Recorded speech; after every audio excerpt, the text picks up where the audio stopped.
Welcome to AI Factory Insider Episode 3. If you watched Episode 1 and 2, we've been building to this moment. Agents. To discuss agents, today we have two humans. My name is Kaushik Shirhatti, and I'm the host for this show. And I have my guest here, Anne Hecht, Senior Director of Product Marketing at NVIDIA. Welcome, Anne. Good to be here. In the previous two episodes, if you've watched those episodes, if not, we'll put those links in the chat here. We talked about what an enterprise AI factory is. We talked about our enterprise reference architectures. We talked about our enterprise validated designs. And we really talked about how NVIDIA built its own AI factory. And while there are a lot of use cases and workloads in the industry that are driving these adoption of these AI factories, agentic AI and models are driving a massive adoption of AI factories within enterprises and within the industry. And so today we're going to cover two very important topics: agentic AI and how to deploy these agents securely in your organization and in these AI factories. And then we'll talk about models and how do you balance open and frontier models in your organization. So before we start, this is a live show. We want to keep it super interactive. So please send your questions and we'll try and do it as we talk, also at the end of the show. So Anne, you and I were at the stage recently in GTC Taipei. We did a presentation on this topic. We'll post a link for that talk as well. The presentation was great. It was very interactive. So for folks who don't know you and haven't seen your body of work, can you give a short intro about you and why you do what you do? Yeah, sure. And first, thanks again for the opportunity. Thanks to everyone who's joined us today. I've been at NVIDIA coming up on 10 years. I have a multi-decade experience in the tech industry. And these last 10 years at NVIDIA have been, of course, amazing. I think being here is really a special experience. And I've been focused that entire time really on enterprise, bringing accelerated computing to the enterprise. And in the last 4 or 5 years, maybe almost 6 now, I've focused on bringing AI to the enterprise. And one of the roles that I serve is I work a lot, my team works with our ecosystem of partners. And as you know, and I think our audience probably realizes, we do not create enterprise off-the-shelf agentic solutions or anything that's off-the-shelf ready for the enterprise. Even our compute, even our GPUs need to be built into a server to be useful by our end customers. So I really value our ecosystem. I work strongly with our ecosystem and working with them to bring those solutions to market for our enterprise customers. Strong start, Anne, because when we talk about AI factory in NVIDIA, it's really not just NVIDIA. It's NVIDIA and the ecosystem. It's our OEM partners, it's our ISV partners, and everybody who contributes in building these AI factories. And I want to start with something very simple. Gen AI. A year ago, we were talking about chatbots, getting answers quickly, finding this like huge sea of knowledge that we didn't know that existed at our fingertips. And then suddenly things changed to agentic AI. And now we're talking about agents and long-running agents. How do you kind of unpack that? How do you explain that?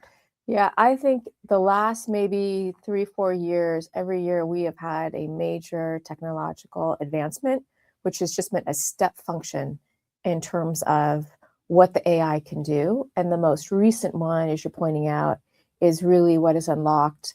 What Jensen talks about is useful AI. Now we really can use AI easily. Everybody can use it.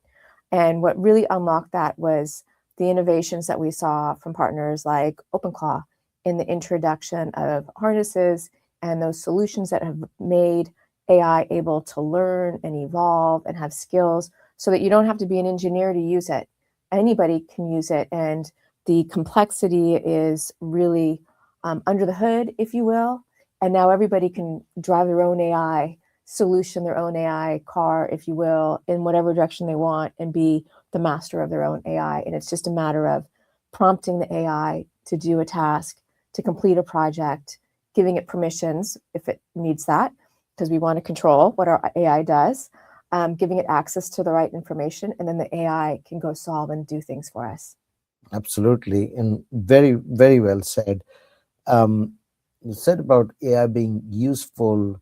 I remember very clearly you were on stage and there was this slide where you said 28% of enterprises today are now seeing an immediate, sustainable, consistent ROI on their AI projects. That was not the case a year ago. A year ago, most of the enterprises were in pilots. Everybody's trying to figure out like what does this mean? What broke the dam here? I think it is one, we are learning how to bring security to these more powerful AIs. And then I think people are seeing the value and it is becoming easier. So even here at NVIDIA, and this was discussed in the last podcast, we're deploying AI to knowledge workers. So I have my own AI. I mean, many of us use it at home, right, as consumers. I can redecorate a whole room and just upload a picture. My gives me a bunch of design options, right?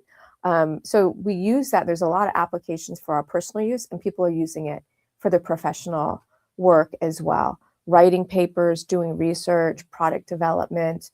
Our engineers are using AI, obviously, and it's becoming much easier to use and more pervasive across all types of employees and workers inside the enterprise, not just your technical workers who are AI engineers. Yeah, and in the last episode, Nick had put out a stat saying we're doing about 1.5 trillion tokens a day at 99.96% availability. And then somebody corrected me after, said that it's actually now 4 trillion tokens a day. That's phenomenal adoption of agentic AI within NVIDIA for sure. Um, I'm going to give you 3 words that get used when you talk about agents today. And give me a quick short answer on what that means to you. Persistent agents. Yeah, so persistent really means that the agent is able to have context and remember. So you probably use your AI. I use AI all the time, and it remembers, prior questions, what I care about, questions I ask, and it'll give me answers, often 3 different answers. Because you ask about XYZ, I'm going to also offer you this option as an answer, for example, because it knows me. So your AI is persistent in that it knows, it remembers, it has context. Got it. And what about autonomous? It's autonomous in that it can take action on your behalf. And again, this is part of how we deploy it here, if you give it that permission to take that action, so it can work on its own. And you can set a project, to start working, and you don't have to, you're like a chat. You're going back and forth, prompt response, prompt response. Now you can give it a project, a prompt, and it'll go off and research and come back. And it even can critique itself and its own results before it comes back and gives you an answer, which is really how a really good employee works, right? So it's just, think about your chatbot as a really young in-career employee that you have to coach along the way. Agentic AI are agents that have that same domain expertise, but now they know how to work within your enterprise, and they have judgment, and they're able to take more action and do more work on their own. Awesome. Self-evolving. Self-evolving is the ability to teach themselves to do something that maybe they aren't able to. So you might prompt an agent to do a body of research or a project, but it doesn't have a fundamental skill that it needs. That could be, one that's really popular now here, and we were talking about, is PowerPoint. So I can, obviously you're, discussion with an agent and doing research, but then you want that research to be put into a PowerPoint. That's a skill. So I don't have to teach the agent how to do that. I can just refer the agent to a skill where it just pulls that skill and learns how to do that. And one of the things we're doing here at NVIDIA is all of our CUDA-X libraries. These are very domain specific skills and knowledge that an agent will, could be better at their job if they have access to these CUDA-X libraries. And we're exposing them as skills that an agent can actually ingest and use. So they can discover more domain-specific knowledge, use that in their workflow, because we're exposing, things like CUDA as agent skills. So persistent, autonomous, self-evolving. Super right. important things as you try and sort of internalize what agentic AI means. Kind of gives me a thought. I can see when you talk about autonomous agents, it exciting a huge part of the company. I can see it's scaring a lot of folks, right? You think about the CISO teams and the security teams. It's like, oh, we don't want these agents to go rogue. And that brings a very interesting point, which is, a lot of times when we talk about our partners, our enterprise customers, enterprise is not one human, it's not one mind. There are different departments, there are different stakeholders. So let's think about it from a CFO standpoint, right? People who are making financial decisions on investments and trying to see the return on investments. If you're part of the CFO team and you made this big infrastructure investment, how do they think about agentic AI? How are they doing their math? Like what's working? How do they think value extraction? So I think that, the CFO is looking at tokens, obviously, how many tokens for a project and token utilization. Obviously, you just said ours is going up. But the good thing is that there is a lot of options for a very heterogeneous infrastructure investment. So your investment in AI doesn't have to just be in the cloud. It can be on-prem. It can be on local compute, local inference. There's a lot of like our GB10 offering, and our station brings AI to the desktop, if you will. So for your super users, that's a great solution. And then obviously can run in a data center or in a colo, or obviously also in the cloud. So I think the CFO is always looking at what's my investment and what's my marginal cost of those tokens ongoing. And so you want AI that can be optimized for where it's running, and as well as being really efficient, so that you're optimizing that ongoing marginal cost. Yeah, absolutely. And also, by the way, not all tokens are equal, right? We both could be generating the same amount of tokens over That's the right. past week, and you did some amazing work. That's and right. and I generated some cat videos, right? So, but on that point, I think one of the things that our team's doing, and it's happening here, and I know at some of our customers, is you're sharing best use cases. So after somebody's trained in AI to do something, you can then turn that into a skill, which then can be shared with other employees who wants the same skill. So as AIs learn to do more, you can share those learnings so other AI agents can benefit from a skill that one team member maybe created that is an efficient use of those tokens. But all of that requires some business process and review internally. The team needs to discuss and share how it's using AI, look at the skills it's created, look at the efficiency of those skills, and then agree on how they're going to share those skills. So there's a role for line of business, as well as obviously the CFO who's trying to manage cost, as well as our audience here, which is primarily IT, how you try to operationalize this and invest in it and make sure these best practices are happening so that you're getting the best return on that investment across the company. Awesome. Zach and Lindsay, our producer, I'm going to drive them mad, but makes me think that next episode we should do a deep dive on tokenomics. Yeah. We'll bring in some awesome guests to talk about tokenomics in detail here. So we talked about CFO. Let's talk about the other very, very important group, and I'm going to put them in a category of infrastructure teams, right? So these are folks who are making decisions on the right hardware, software infrastructure, security teams, CISO teams, compliance, all of the folks who are enabling AI within organizations. What are they thinking? What are their problems? What's your guidance to them? You're talking to so many of them today. So it's managing the agents is like managing an employee. It's the same best practices. They need to have a role. They need to have access to information, but only the information that they need access to. You need to control, what network, what models, what permissions they have, what actions they're able to take. So at NVIDIA, and I'm sure Nick shared this, we lock it down initially and have only been very conservative and gradual in how we have allowed our agents, the digital assistant agents, to do more with guidance from our CISO and our IT teams.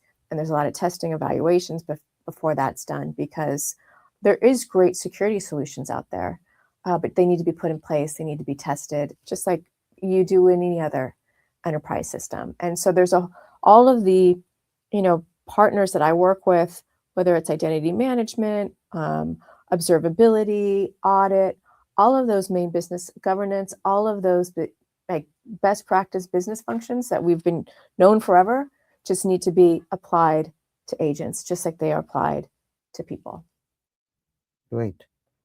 And I hear about what you said about the CFOs and then this infrastructure team. If I were to synthesize, it's once in a lifetime opportunity for, I think, for both these groups, with no pun intended, to be the change agents, right? Because I can see these groups being the gatekeeper for innovation, but also the enablers of innovation. And I'm also lucky, I get to kind of travel around the world and meet a lot of customers and teams.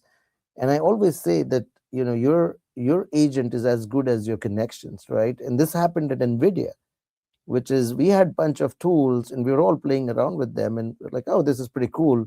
And then I remember, like, maybe I think 8 months ago, there was an e-staff meeting, and Jensen said, I want every single person in this company to be using AI. And that opened the floodgates, like series of meetings, decisions, policies.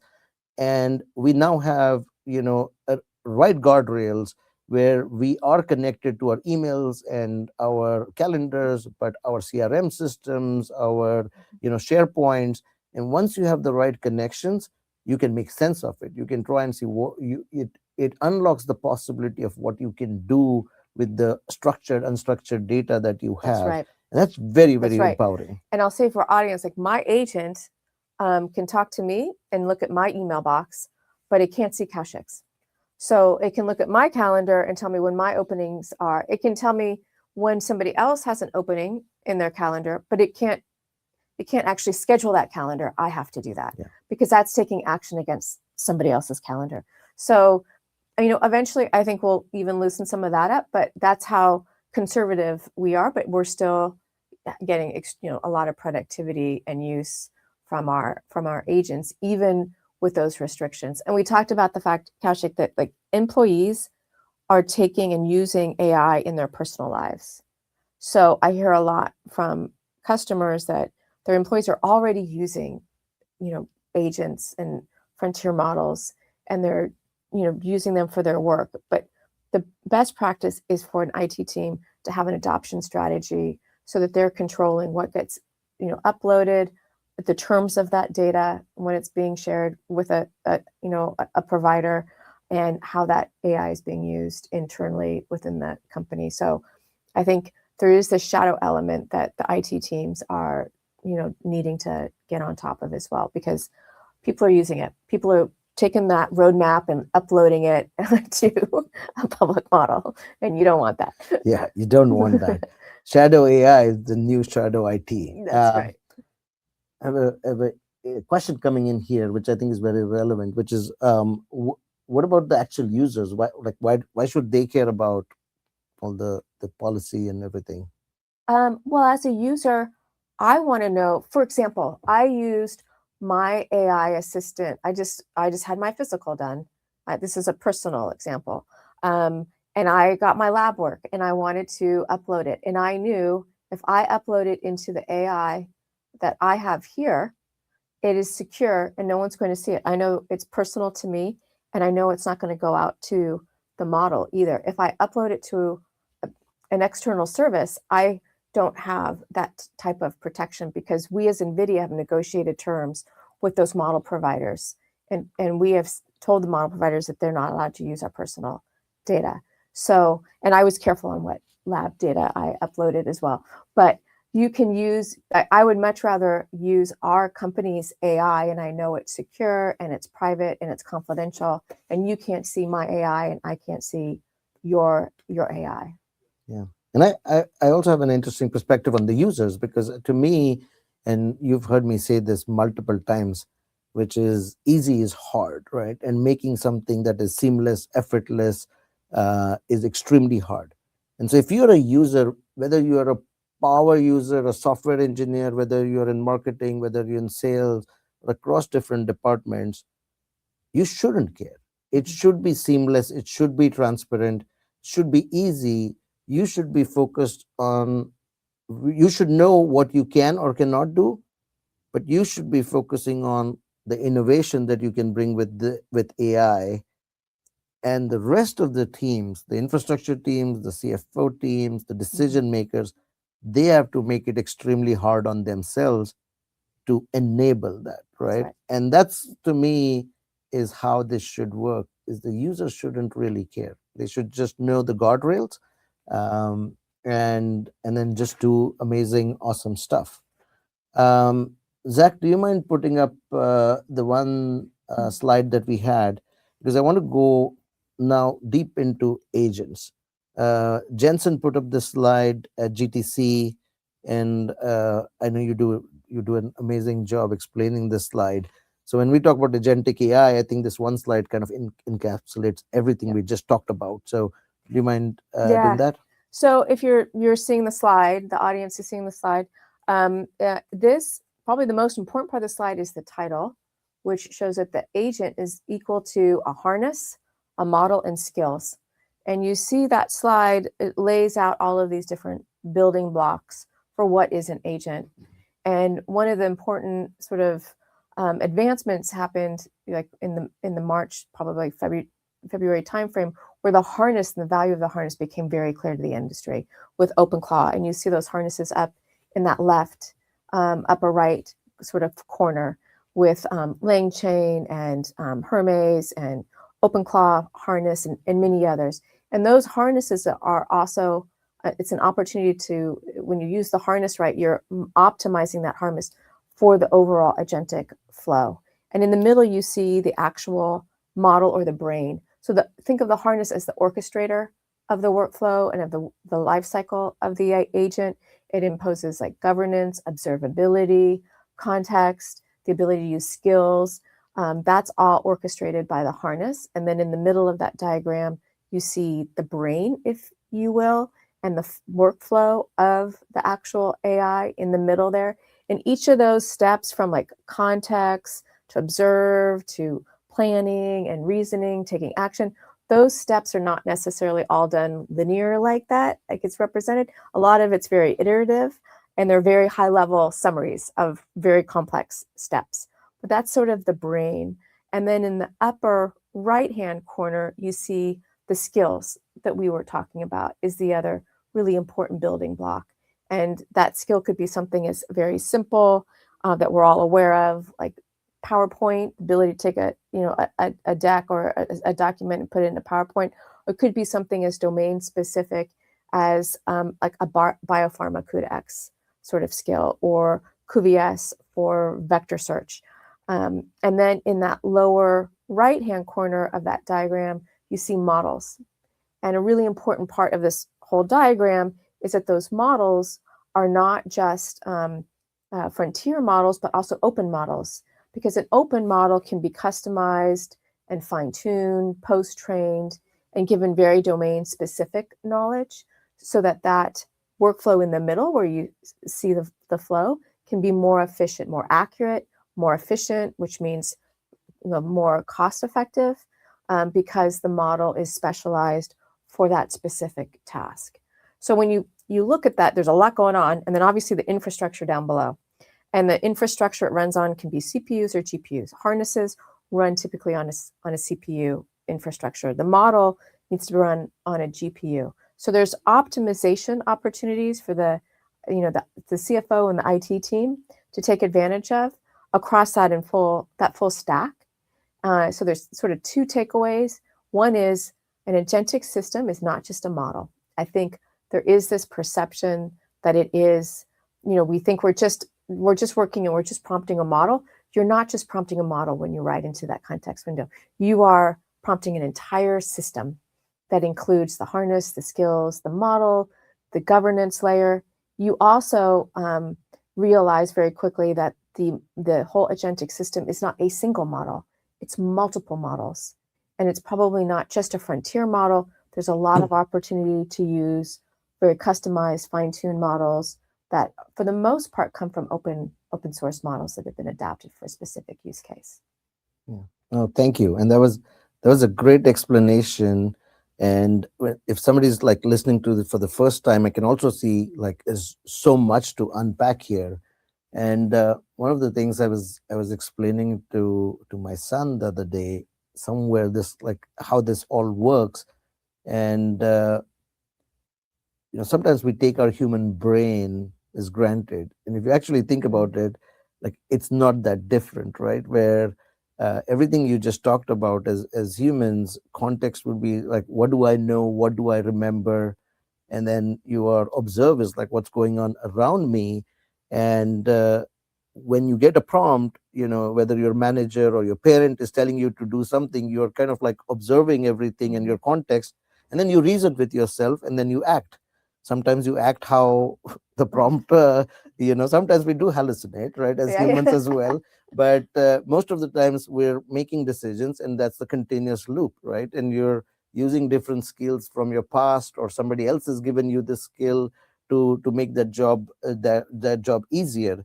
And when you start thinking about, if you are responsible in your company to orchestrate this, I think it's good to start from the end goal in mind, and then start orchestrating that, right? And so I think that was a very helpful explanation. And you mentioned a couple of times, we started talking about security, and we talked about autonomous agents, and we talked about sandbox. Uh, Security has got to be like the number one priority when it comes to orchestrating all of that stuff, because these agents are obviously touching the source code. They are, there's a lot of sensitive data. And one of the things that when people talk about regulations, usually people think about federal and government, but actually every industry has some sort of regulation, some sort of compliance things. How do we think about security? How should people think about security? And can you also talk about the enterprise agent workspace kind of reference architecture that we just released? And in that diagram, I didn't point it out, but there is a security layer that we even show in that diagram that we just had up called OpenShell. And one of the things we're doing with the industry, and we talked about it at in Taipei at Computex, is working with the industry to bring secure, safe AI, to the industry and to the enterprise. So OpenShell, for example, is an open source project. We started it in March. It is a sandboxed environment. Sandboxes are not new. It's an existing technology, but we've taken an adapted sandbox to include governance and policy capabilities so that the agent, and each agent is, in the way we're using it, each agent is in its own sandbox. There is no skills inside the sandbox. They're outside. Policy is outside, because if you put policy inside the sandbox with the agent can adjust those policies if it's to its benefit. It's not even nefarious. It's just very driven, to do what it's asked to do. And it doesn't have necessarily always the judgment to understand, oh, I'm not allowed to do that. So you don't put the policies inside the sandbox with the agent, because the agent could act upon the policies and change them. So they need to live outside that sandbox. So it's, certain, like, seems simple, but you need to engineer this in so that it is secure by design. So that's the OpenShell project. And Red Hat's contributing, SAP is contributing, Google's contributing. There's a huge number of really amazing enterprise platform companies that are part of that open source project. And we're doing other things as well in terms of bringing security to the industry. Open models are an important part of that. And I think we saw that last week. They're actually a really important part of security teams' ability to identify vulnerabilities. And there's examples in the press of where that's been really helpful. And then technologies like confidential computing as well. Confidential computing guards the model and protects the model when it's in use. And then also the data that's being used. So we've seen confidential computing really start taking off as like frontier models are some of them coming on-prem, like Google is bringing Gemini on-prem through a project that they have through an initiative with like Dell. You can deploy Gemini on-prem in confidential computing mode. And of course, it's a model that they've developed. It's a great model, and they want to protect the weights, and they're using confidential computing to do that. Apple just recently announced that they're using confidential computing for their services to protect the consumer data. So it's a great technology at that layer to protect the AI when it's actually running. Both the things you talk about, secure agent workspace and confidential computing, are these reference architectures? Are these products? How do people kind of like implement them? So OpenShell is an open source project. It's on GitHub. And so it is a product, but it's an open source project. Confidential computing is a product. The secure workplace is a reference design that shows how to deploy all of those and put them in use based on how we've built our AI for digital assistants. So that reference architecture is what our IT team basically has authored so that we can share our findings on how to deploy OpenShell agents and use confidential computing as part of your agentic AI stack in an enterprise. Sorry. Thank you for that clarification. I actually, this morning, I sat in a presentation about confidential computing, and I loved, and I didn't kind of like think about it this way, which is most people, like when we think about securing the data, you think about securing the data when it's stored, when it is in motion, and when it's in use. And most solutions focus on the first two, but confidential computing really does all three, and especially with continuous agents like in use seems like the most important thing there. That's right. And it has, I think, especially for our IT and our security friends out there, confidential computing has existed for CPUs for a while now. That's confidential computing as a technology is not new. Recently, though, in the last few years, we have really been pioneering and developing confidential computing and recently seen a big adoption of it for GPU workloads. And so I'm not sure there is another option out there for GPUs, but we've driven that whole advancement of bringing confidential computing to accelerated computing to GPU computing, which now that AI is taking off is really important. Got it. I'm going to take a question that I think is interesting and a nice segue for our second important topic here, which is what is NVIDIA doing for frontier versus open models, and what's the split? Yeah, so I think I wouldn't say there's a split. There is need for frontier models and there's a need for open models. And our ecosystem in the AI development will be accelerated. It'll be, we'll get to innovation faster for secure solutions as well if we have a combination of both. So I don't think it's a choice between one or the other.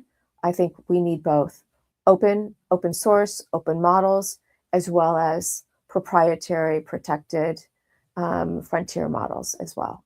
Got it. And that was kind of our second topic. So it's a nice segue here. Frontier versus open models, huge topic of discussion right now. A lot of noise also, where have we seen, and I have my perspective also, where customers and enterprises are choosing frontier models versus open models. And I shouldn't actually say versus, right? It's an and, not an or. And how should companies think about this balance? Well, I think there are customers we talk to who really want to own their own AI. They may need, sometimes they're deploying also in air-gapped environments. And so having access to open models is very important. And this is not new for technology. Open source came in the 80s with Linux. And so AI is going to be like the operating system that of every compute. And just like the operating systems, there's going to be open source and innovation because of open source. And then there'll be you know, proprietary or closed source, depending on the vendor and the use case and what's best for the customer. So I think it's a blend of both. Open source right now, I think, is having a day because there is obviously a lot of enthusiasm for ensuring that there is a vibrant ecosystem of open source and collaboration. And OpenShell is a great example of an open source project that's happening in the open. It's transparent. We're getting input from multiple companies and researchers and data scientists and security experts at different companies to guide like what OpenShell needs to be and how it develops. So when you collaborate as an industry on security solutions in the open and it's transparent, you oftentimes get better input, and especially in a market that's moving so quickly. It's good that people are coming together and we're sharing research, insights, technology, so we can better, faster, secure AI. Yeah, and we're in early days of AI, right? And so whether it's frontier model, open model, anything that enables innovation in advancement of AI as fast as possible, organizations are going to see the balance. And you talked about on-prem versus cloud in the beginning. I think that most organizations are going to be in a dual hybrid strategy, which is the first hybrid, which we all know for the last 20 years, cloud versus which workloads are going to be on cloud, which ones will be on-prem. And similarly, there'll be some workloads, that the one team that you talked about will decide, hey, these are the ones we're going to use frontier models for. These are the ones we're going to use open models for. Obviously, NVIDIA is a big contributor and partners with everybody in the open source community as well as the frontier models. We also have Nemotron, which is our own model, and it is seeing phenomenal adoption around the world. And I see some of the use cases people are doing with Nemotron and blows my mind. So Yes. very, very exciting stuff that's going on. Because we have partners who are using Nemotron and post-training it, and because they're able to do that post-training, they're able to create a more accurate model, a more efficient model, and that lowers their overall costs as well. So there's room for everything. We need it all, right? It's a growing, fast adopting industry, and so the open models and of course the frontier models are all going to be important. We cannot have the show today and not talk about Jensen's debut on X and speaking of breaking the internet. And then obviously, what he announced in the Open Security Alliance and stuff. What's your take on it? You were right with him while all of this stuff was happening, and over the last couple of weeks. So give us the scoop. Yeah. So he joined Satya and Microsoft's open letter about the need for open and transparency. He also, and you can read his post, and then we also announced with the community Open Secure AI Alliance, which is really, I think now we're at over 50 members. We have a lot of interest. It's really, industry leaders coming together and agreeing that we need to collaborate to do open, transparent research for security and safety of AI. And we need to share our research in the open, and then also do this through open source, open techniques, model, and as well as harness optimizations. So the whole stack, that whole system we went over, is an opportunity to introduce new technologies for safety and security. So it's not just about the model, it's also about the harness. But we need to do that as an industry and collaborate on that. I think it's inspiring to see the industry want to come together, just like they did in the 80s with Linux, really. It's sort of, and yeah, I was around then. So it's kind of a deja vu moment in a way. So I think it's great. And it doesn't mean our frontier model friends are going away. We need them both. But I think the enthusiasm for the industry to seize this moment and come together is great. Secure AI is definitely a cause worth putting a lot of effort in. On a lighter note, Zach, if you can put this for our audience, if they haven't seen already, it went super viral. Obviously, there's a background of Jensen and his first job at Dennis, but their tweet I thought was hilarious and very smart. So I'm just going to put there here, but Yeah. it was pretty funny. And we'll end the show today on that note. Both Anne and I are getting hungry. Yeah, let's go to Dennis, get a grand slam here. So thank you everybody for joining us. We appreciate all the comments. We got some great feedback for the first couple of episodes. So please leave your comments. If you like it, share it with your colleagues and friends. And next episode, we'll talk tokenomics. Thank you. Thank you.